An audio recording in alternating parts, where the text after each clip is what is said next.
Hello guys, Dalton here. Today I'm just going to be talking a little bit about food production, as you can see in the title.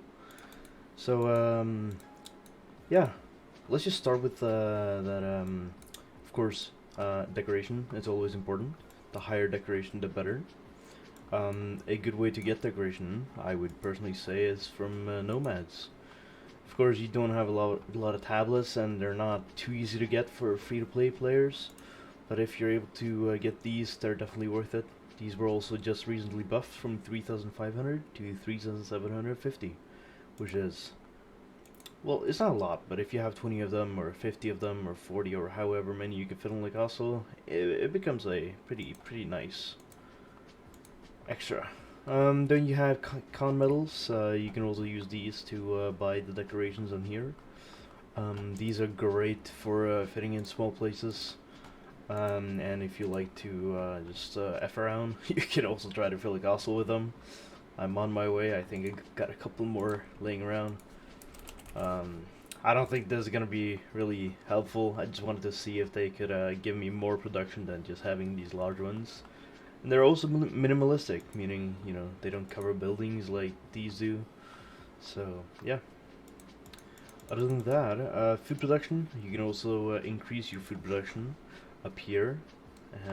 Just click right above your name on the left side, upper left side. Then you can change everything about your symbol, or whatever.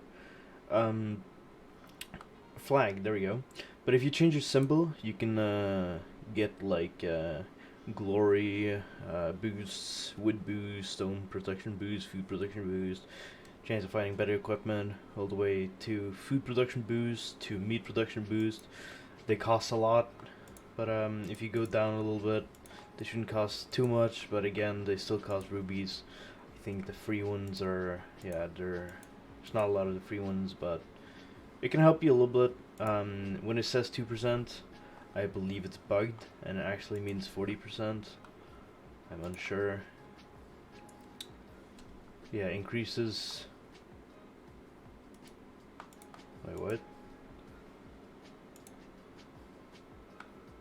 Increases food production in all castles by 20%, and then apparently increases by 2% as well. That's confusing, but that's fine.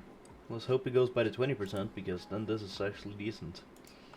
Anyways, I use this, which is just increase food production by 40%, and yeah, it helps me get my food production up, as you can see here, 134,000, as well as 13,700, so around 140 or 150,000 food production here. 120,000. Now, in the kingdoms, it's rather easier to get higher food production because of the resource villages. Now, I have private ones, but normally people a little lower level, or people who haven't played in a long time, they will have these RVs, or resource villages. In my server SKN1, it's normal to just find some empty ones rather than taking others, because it's just disrespectful and just not worth it to cause war in between allies just for some resource villages. And yeah, once you get those, I think they give you 30%.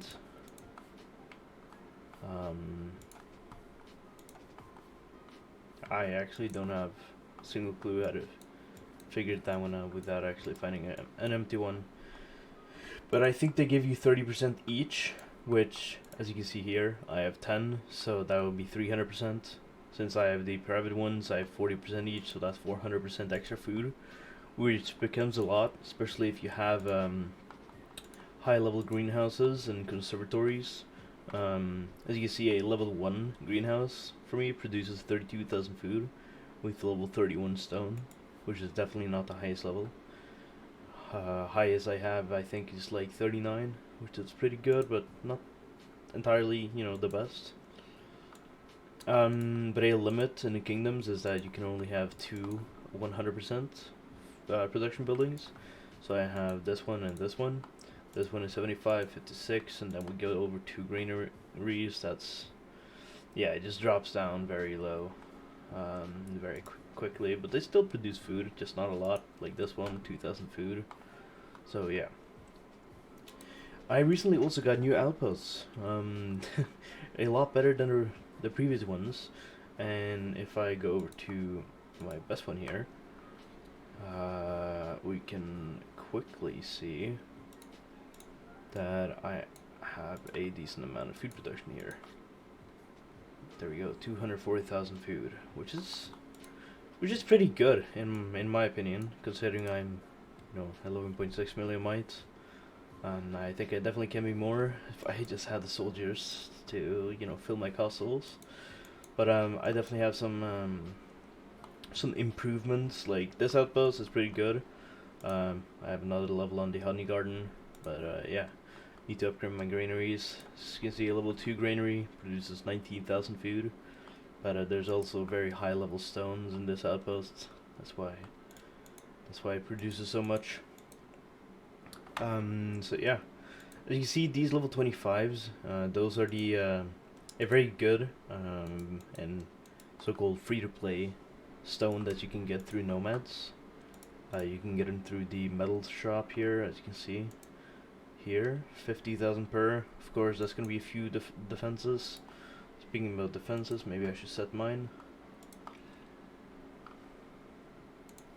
Oh yeah, for those of you who are wondering why I have an extra slot, I went D-Hull because apparently I don't have enough resources.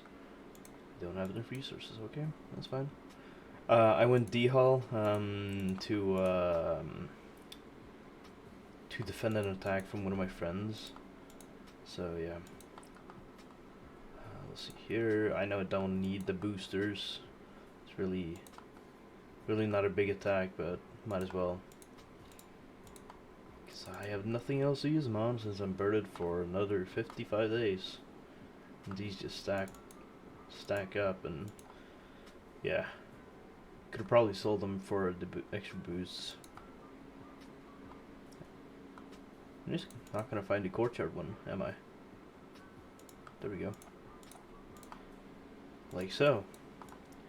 So yeah, so upgrading the conservatories or the greenhouses is well, it helps with your food production, but the conservatories are crazy expensive and, in my opinion, pretty much worthless.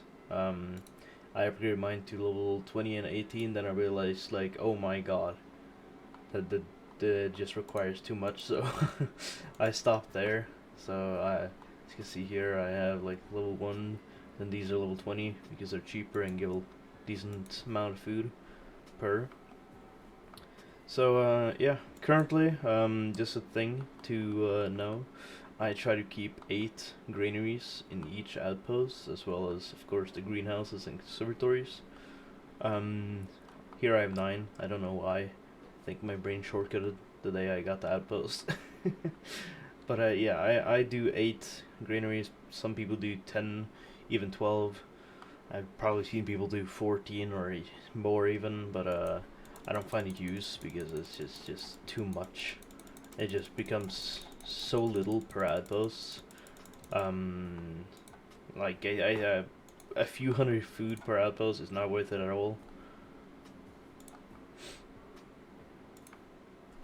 There we go. That's not a bad report at all. So yeah. Anyways, let's talk about flour mills, because these are amazing for extra food. If I didn't have this, yeah, it would cut my total productivity by 60%. Now, one thing that most people don't even think about is actually research. Researching is really important. I can't really remember which one, but I think it's a core technologies here somewhere. Yeah, increases amount of food produced per hour in your main castle by 96. I don't know if that's percent or just 96 food. If it's 96%, I would recommend everybody, get that. But yeah, as mentioned, I'm unsure. But yeah, just keep on having the research hole working at overtime. Especially the free ones. Of course, there are some that cost rubies, and those are really annoying. But yeah, you can see here, increase the food productivity of the farmhouses, granaries, and relic greenhouses in all your castles by 20%, which is quite a lot if you're considering you have, well, like 10,000 food production maybe. You get another 2,000, which is, 12,000. And if you have 30,000, that sums really quickly up to what, like 6,000 extra food per hour, which is a lot considering. Let's see here, especially when you get up to the brewery, when you have it very or decently high, that sums up to yeah, like you can hold around 40,000 more soldiers if you just have that one maxed out and a greenhouse that can produce a fair amount of food.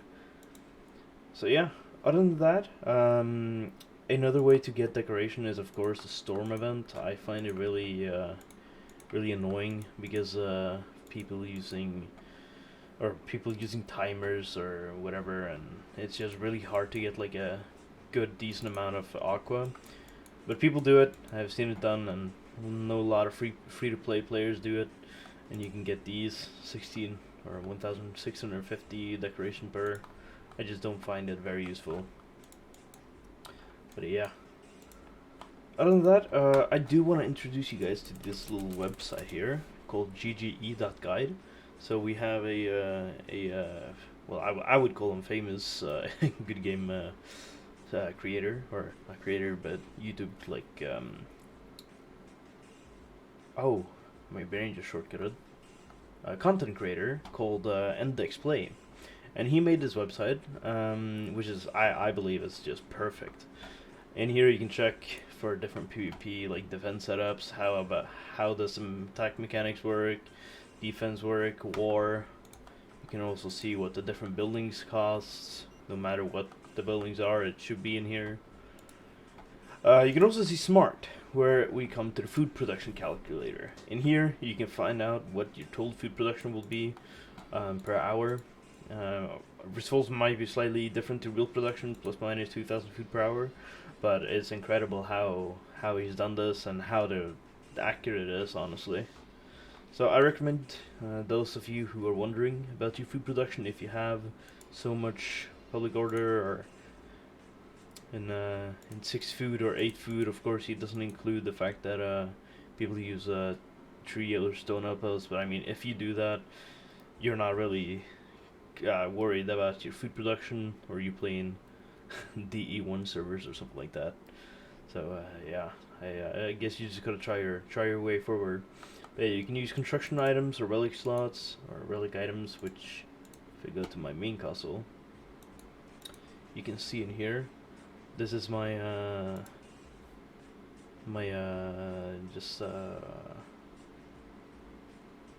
primary slot. There we go.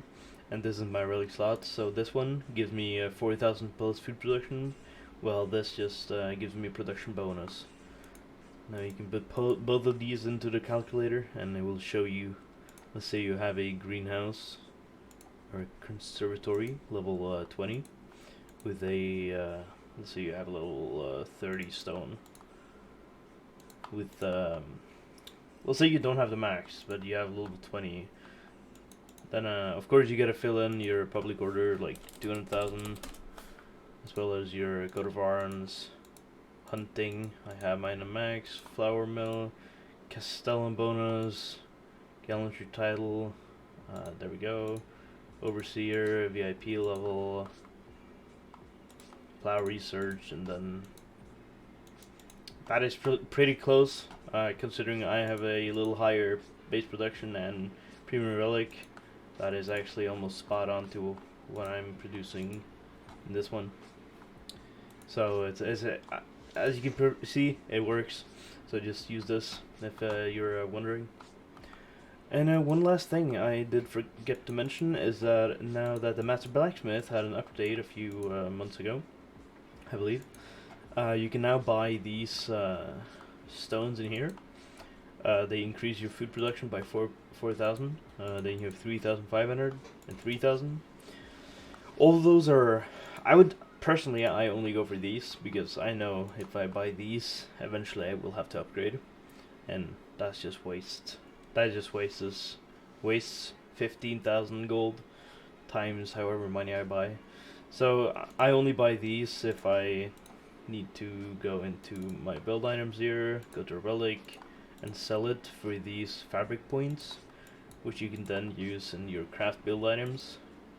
Then you scroll all the way to the right here, and you can use it to increase honey production or even meat production, as well as meat storage and honey storage.